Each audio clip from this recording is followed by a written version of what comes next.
Agora a gente fala de alterações na Lei de Gestão de Florestas Públicas.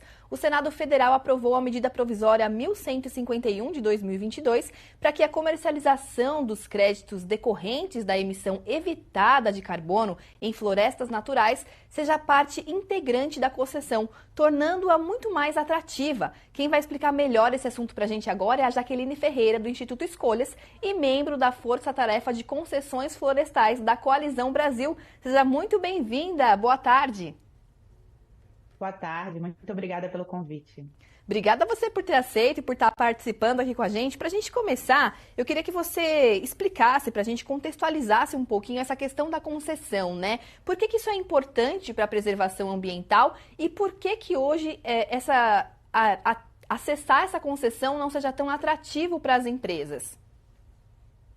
Tá certo. As concessões florestais, elas são um instrumento, né, criado pelo governo federal, mas que também permite as concessões, os estados também concederem suas florestas para as iniciativas privadas, para o setor privado, para estimular o desenvolvimento de atividades econômicas sustentáveis que gerem renda com a manutenção da floresta em pé. Esse foi um instrumento criado lá atrás, em 2006, pela então gestão da ministra Marina Silva, e a ideia era fazer uma parceria com o setor privado também para a conservação florestal e para estimular essa economia da floresta, né? Então é um instrumento muito potente, só que ele encontra problemas de implementação, né? Hoje, 17 anos depois da criação da Lei de Gestão de Florestas Públicas, que regula as concessões florestais, apenas 1,3 milhão de hectares de florestas públicas foram concedidas e essas florestas só realizam um manejo sustentável da madeira, quando poderiam realizar outras atividades, né? Como, por exemplo,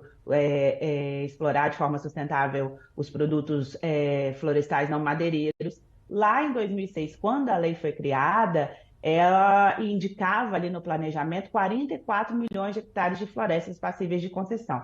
E esses entraves, né, você vê que o potencial é grande, mas a implementação é pequena, esses entraves têm a ver com falta de atratividade econômica, falta de flexibilidade de contratos e também alguns entraves de implementação. Entendi. E é engraçado, né? Porque assim, quando a gente fala em falta de atratividade econômica, esses produtos todos eles são tão valorizados, né? Por que eles não são atrativos, então, economicamente? Como se explica isso, Jaqueline?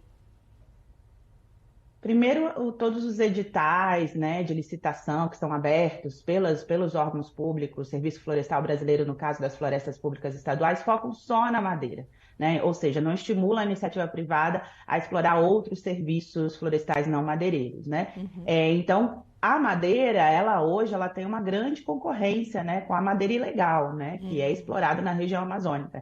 Então, de forma ilegal. Então, o preço da madeira, ele sofre muito com o mercado ilegal de madeira. Então, esse é um ponto. Mas o outro ponto é que essas concessões elas poderiam ser feitas com outros produtos também, né? Não só a madeira, e também o crédito de carbono, que agora a legislação, na forma como ela vai, se ela for sancionada, vai permitir.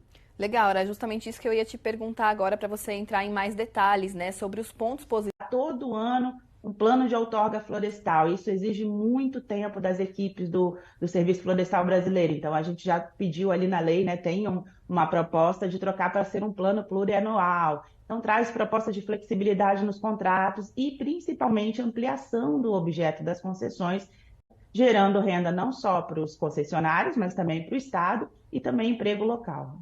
Que bacana, Jaqueline. E uma coisa também que eu vi ali no artigo de vocês, é com relação ao veto, né, ao artigo 4 dessa medida provisória. O que esse artigo diz e por que vocês acham que ele devia ser vetado? Nós na coalizão entendemos que esse artigo ele traz alterações ali fora da Lei de Gestão de Florestas Públicas, né? Toda a discussão que a gente vem fazendo no Congresso é sobre a Lei de Gestão de Florestas Públicas. E esse artigo ele conversa com outra lei, que é a do Código Florestal, para alterar a definição de áreas em propriedades privadas que podem receber pagamentos ou incentivos por serviços ambientais. Então, é uma matéria estranha ao tema das concessões florestais, cujas propostas ali já vêm sendo debatidas há muito tempo, há 3 anos no Congresso Nacional, desde a apresentação do projeto de lei com essas propostas pelo ex-deputado e hoje presidente do IBAMA, o Rodrigo Agostinho. Então é uma matéria estranha, por isso a gente acha que deve ser vetada. Bacana, bacana, Jaqueline. Muito obrigada, então, pela sua participação aqui com a gente. Foi um prazer conversar com você. Obrigada a vocês. Obrigada. Bom, e agora a gente faz então um rápido intervalo e no próximo bloco a gente fala de agricultura regenerativa. Em Goiás, o projeto Regenera